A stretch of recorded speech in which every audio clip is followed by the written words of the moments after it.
story you are about to see is true. You know, I give Donald Trump credit. He is the greatest grifter in American history. Anything in exchange for that $400 million luxury jumbo jet. And I guess the presidency's up for sale because Donald Trump don't seem to have a problem with this luxury gift that he's going to take to make his new Air Force One. Trump confirmed the gift on social media yesterday while criticizing Democratic lawmakers who say it's another example of him using the presidency to enrich himself. Yeah, Donald Trump is just trying to enhance his family, or better yet, like I said, he's grifting the presidency for all it's worth for himself and his family as well. But then you have to think about this. What about the security precaution, Donald Trump? You can't be this much of an idiot. There's a lot more here at stake than just the ethical issues when you talk about actually getting this aircraft to essentially be a new Air Force One. And one of the biggest is retrofitting it or making sure that it is able to have the communications capability necessary for an Air Force One. But it's not just the secure communications.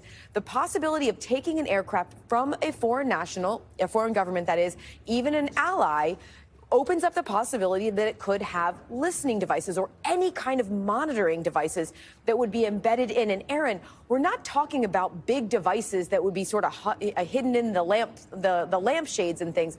We're talking about very small, very hard to detect, very sophisticated potential monitoring devices.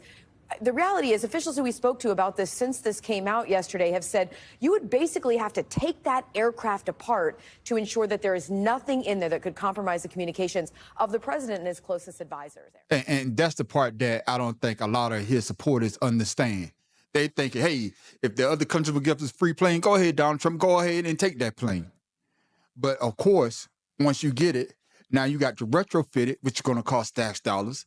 Now you got to take it apart, which is going to cost tax dollars. Now you got to make sure you put it back together, which is going to cost tax dollars. Make it make sense.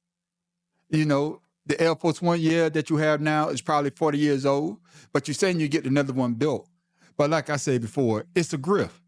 Because by the time you get out of office in 2029, the plane's going to be turned over to your foundation for your presidential library that you and your family are going to be using to fly around the world.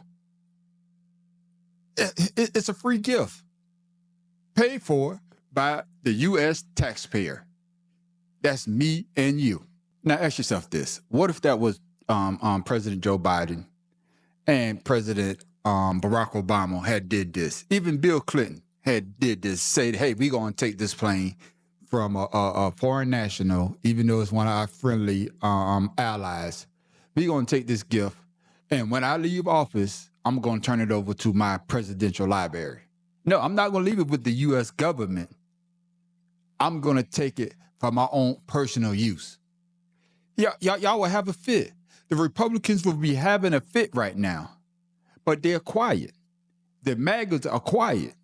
That's why I say earlier, they're going to find an excuse to say that, hey, sir, yeah, this is a free plane. Go ahead and take it. But like I just explained, our tax dollars going to be paid for to retrofit and get this plane up to par. So make it make sense. It doesn't.